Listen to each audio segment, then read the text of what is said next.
L'honorable député de Bécancour, Nicolas Sorel-Alnobac. Merci.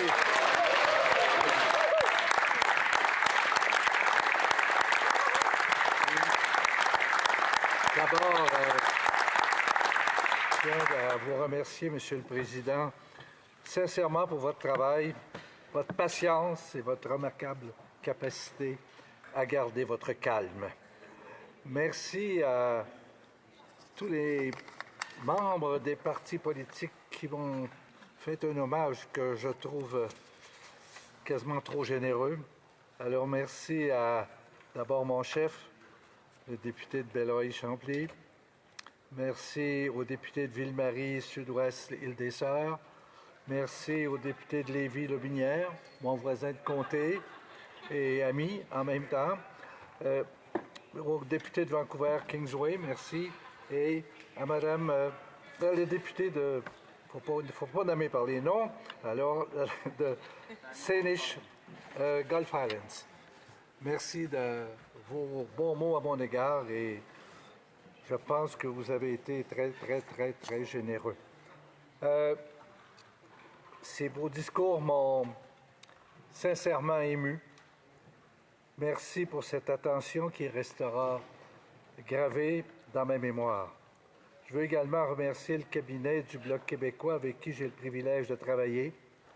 Votre rigueur, votre créativité, votre sens du devoir et surtout votre capacité à tolérer mes anecdotes de vieux routiers méritent une mention spéciale. Merci de m'accompagner, de me conseiller, parfois, je l'admets, de me ramener à l'ordre. Aujourd'hui, si je prends la parole, ce n'est pas seulement en tant que député, mais comme témoin d'un parcours qui, je l'avoue, dépasse même ce que j'aurais pu imaginer au début de ma carrière.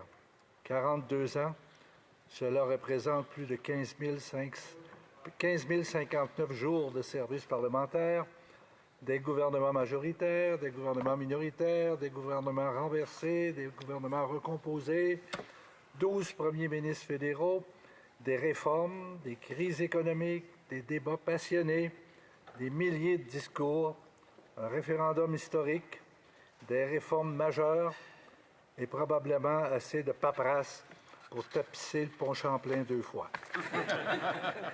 J'ai vu cette Chambre dans ses meilleurs moments et parfois dans ses plus bruyants, mais toujours j'ai eu la preuve que la démocratie, même imparfaite, demeure essentielle et précieuse. Quand je suis arrivé ici en 1984,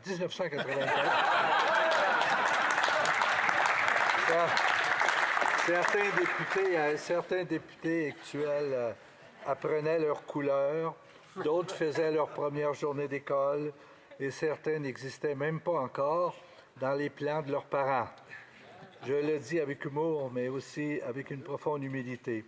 Avoir l'honneur de servir aussi longtemps, c'est un privilège que je n'ai jamais tenu pour acquis. Je ne vous cacherai pas que quand j'ai commencé, beaucoup me disaient « Fais ton mandat, continue comme tu peux, mais je pense que tu vas te tanner et tu ne resteras pas trop longtemps. » Eh bien, quelques années sont devenues un quart de siècle, puis 3 décennies, et je vous laisse compléter. Et pourtant, je peux vous dire sans hésiter, je n'ai jamais eu un seul jour d'ennui. Ce qui est fascinant dans une carrière politique, c'est que les années passent, les débats changent, les gouvernements succèdent, mais la passion, elle demeure. Et si j'ai encore l'énergie, la volonté, et je dirais même l'enthousiasme de me lever chaque matin pour servir les gens de Bécancour, Nicolet, Sorel-Alnobac, c'est parce que ce rôle reste encore aujourd'hui le plus grand honneur de ma vie. Être élu pour une année, c'est une confiance, c'est un geste de confiance. Être élu pour une décennie, c'est une responsabilité. Mais être élu pendant 42 ans, c'est un honneur qui dépasse les mots. Et si j'ai tenu, c'est d'abord grâce aux gens de Bécancour, Nicolet, Sorel-Alnobac, grâce à leur confiance, renouvelée année après année, grâce à leurs conseils, parfois doux, parfois très directs, grâce à leur attachement à un député qui a toujours essayé d'être accessible, humain, terre à terre. Je leur dois tout. Servir comme député pendant 4 décennies, c'est assister à l'évolution de notre peuple, des débats, des institutions et de la technologie. Quand je suis arrivé, nous n'avions pas de téléphone cellulaire, pas de courriel, pas de fax, pas de médias sociaux, seulement des machines à écrire et des blocs-notes. Aujourd'hui, tout va plus vite, mais le cœur du métier, lui, demeure. Le devoir d'écouter, de comprendre et de représenter. Quand je pense à mes débuts, je me souviens d'un Parlement où l'on tapait encore les discours à la machine à écrire. Certains d'entre vous n'étaient même pas nés et la tribune de la presse était bondée. Depuis, j'ai vu des caucus se créer, se transformer, se diviser et parfois se guérir. J'ai vu des collègues devenir des amis, d'autres devenir des livres d'histoire. Et j'ai été témoin du Québec qui lutte, grandit, revendique ses droits et fait briller la richesse de sa langue française. Monsieur le Président, je suis devenu au fil des ans le doyen de la Chambre des communes et les députés ayant siégé le plus longtemps dans toute l'histoire du Canada. C'est un fait qui me surprend encore moi-même parce que ce n'était pas un objectif. Être le doyen de la Chambre, c'est aussi une drôle de position. Ça vient avec certaines responsabilités, ouvrir la nouvelle législature et surtout raconter des souvenirs dont personne ne se rappelle sauf moi. Mais c'est aussi un privilège, celui d'être témoin des cycles de notre démocratie et de la continuité de nos institutions.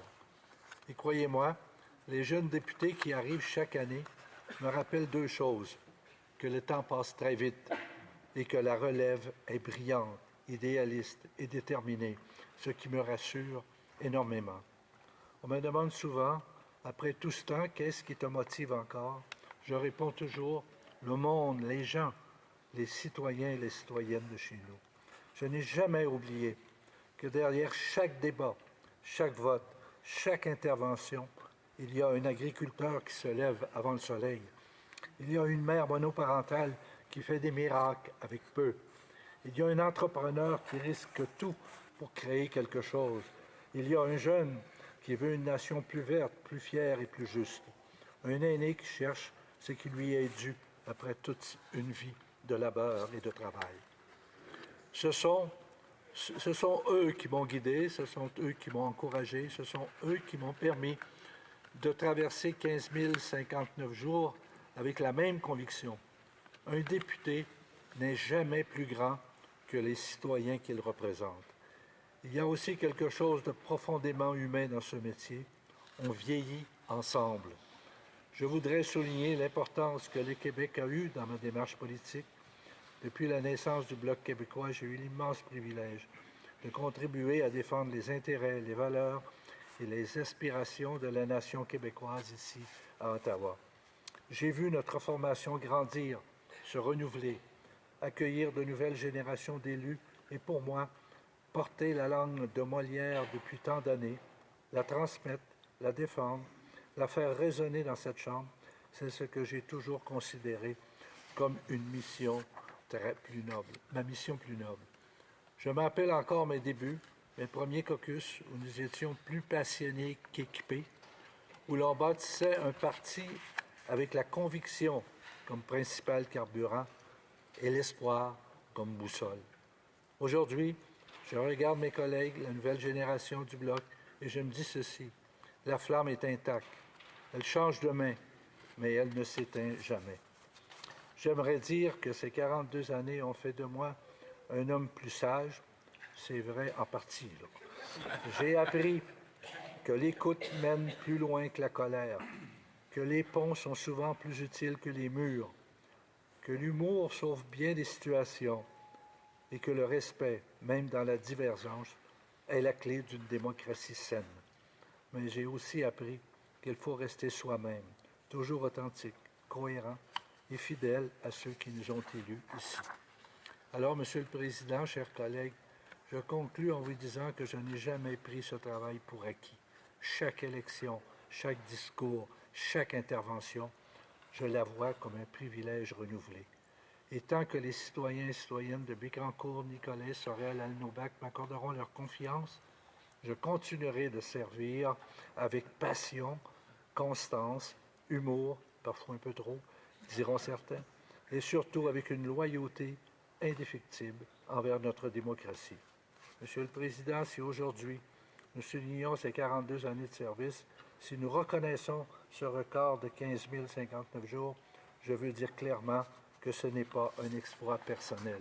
C'est un hommage au travail collectif, celui de mon personnel, celui de mes collègues du Bloc, celui de ma famille, celui des citoyens qui m'ont soutenu. Et c'est aussi un hommage à cette institution, la Chambre des communes, que je respecte profondément. Elle n'est pas parfaite, aucun Parlement ne l'est, mais elle demeure le lieu où s'exprime le vote, la volonté populaire, où se débattent les idées, où se construit l'avenir, et j'ai eu le privilège d'y participer pendant plus de 4 décennies. Merci aux citoyens qui m'ont élu, merci à mes collègues du Bloc, actuels et passés, qui m'ont soutenu, merci à celles et ceux ici, tous partis confondus, avec qui j'ai partagé débats, désaccords, compromis et parfois de véritables amitiés. Merci à ma famille qui a accepté de partager ma vie avec la politique, ce qui demande plus de patience que vous ne pouvez imaginer. Merci à mon équipe, à mes employés qui ont assisté le travail de bureau et au Parlement, que ce soit Rita, Carole, Michel, France, Jocelyne, Maxime, Caroline, Jacqueline, Denis et Charbel. Merci au personnel de la Chambre, de la sécurité, du transport, des interprètes et de toutes les personnes qui assument le bon fonctionnement de notre démocratie. Merci à mes anciens chefs, M. Bouchard, M. Duceppe, M. Payet, et bien sûr à mon chef actuel, le député de Belleuil-Chambly. Merci de me permettre encore aujourd'hui de faire ce que j'aime le plus, représenter mes citoyennes et mes citoyens avec cœur, fierté et détermination. À 42 ans de carrière, je ne me considère pas à la fin d'un chapitre, mais au cœur d'un livre encore en écriture. Tant que j'aurai la force et la confiance de mon monde, je continuerai de me lever jour après jour, fièrement, comme député. Merci pour ces 42 années et merci d'être ici pour souligner avec moi ces 15 059 jours qui auront marqué toute ma vie. Merci beaucoup.